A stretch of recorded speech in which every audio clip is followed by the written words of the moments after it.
Jellybrain. Thank you, Deputy Speaker. Well, earlier this year I hosted a dozen MPs from all sides of politics in a session with Code Club Australia, a nationwide not-for-profit group that is teaching our children the language of the 21st century, coding. For an hour before question time, the pollies hunched over their laptops, ready to learn the basics of how to give instructions to a computer. Now, watching these pollies at the time, it reminded me of the classroom of coders in Altona Primary School in my electorate, who also have a code club teaching exactly the same thing. And what they were learning wasn't just a new language, it was a new way of thinking, a new way of solving problems and a new skill set for the future. And I tell you, if MPs can learn this in half an hour, every 10-year-old in the country can do so too. And the problem is that, other than the member for Barker, possibly, the problem is that at the moment not enough Australian kids are getting the chance to learn this new way of thinking in our schools. Code Club Australia was founded by Annie Parker because of a problem that she was continually confronting in her day job as the co-founder of Muru-D, Telstra's startup accelerator. There were simply not enough Australians leaving our schools and universities with skills in coding and computational thinking. So she set up a not-for-profit designed to fix a problem that this government is refusing to address. This skills void is a real problem for Australian businesses and Australians in general, who are being set up to miss out on the opportunities of the jobs of the future.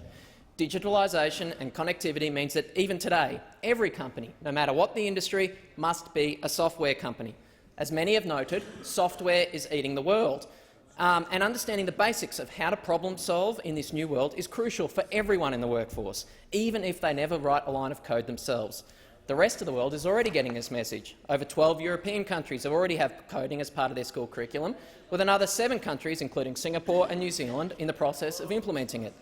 To thrive in the modern economy, Australians need more than just to be passive users of technology.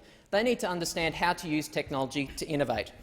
People in the IT sector, the sector that I worked in before coming to this place, describe the difference as being the difference between being able to ride a tricycle and ride a bicycle. Anyone can ride a tricycle within seconds of seeing one, but it's those who learn the extra skills necessary to ride a bike who can get to more places. In Australia, unfortunately, we're leaving the bike in the shed. This year, the Harvard Business Review ranked Australia's digital capacity as, quote, stalling out. Only 32% of Australian students have the opportunity of learning to code in school, either as a curriculum subject or as an extracurricular activity. We're also falling behind in science, technology, engineering and mathematics, the STEM skills. From 1991 to 2007, the percentage of Australian students studying chemistry fell from 23.3% to 18%, and physics from 20.9% to 14.6%.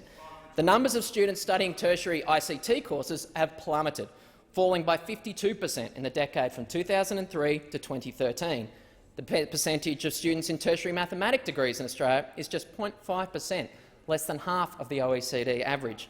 75% of the fastest-growing jobs in Australia require STEM skills. We have to start making choices about the future of work in Australia, and we cannot ignore the writing on the wall. The writing on the wall that is telling us that at the moment we need a new approach to take full advantage of the skills of the future. That is where Bill Shorten and Labor have articulated a clear plan, a vision for the future, not just as a luxury for those who can afford it as private extracurricular tutoring. Labor has committed to ensuring that coding is taught in both primary and secondary schools across the country. We're also committed to upskilling the primary and secondary school teachers and writing off the HECS debts of 100,000 STEM university graduates. That's right, not creating $100,000 degrees, but 100,000 STEM graduates. This stands in stark contrast to the Abbott government's attitude to the teaching of STEM in our schools and universities, which explicitly stated that ICT studies don't need to be taught in primary school and only need to be studied as an elective in secondary school. That was the Minister for Education's brilliance in appointing Kevin Donnelly to run an inquiry about the skills that our nation will need in the future. The reality is that if we're allowing kids to learn coding in secondary school, we've already missed the boat. David Cameron gets this. The Estonian government gets this. Why doesn't the Prime Minister and the Minister for Education? If we're serious about taking advantage of the digital revolution and preparing for the jobs of the future, we must act now. The lead times are long. In his budget and reply speech, the Leader of the Opposition said that, quote, a budget must match the priorities of the nation. Preparing Australia for the jobs of the future must be a national priority for all of us in this place. The complete absence of any discussion of the future of our nation in the government's budget speech is a gaping hole in the middle of the government's economic agenda, and it's one that the opposition is ready to fill when we come to government.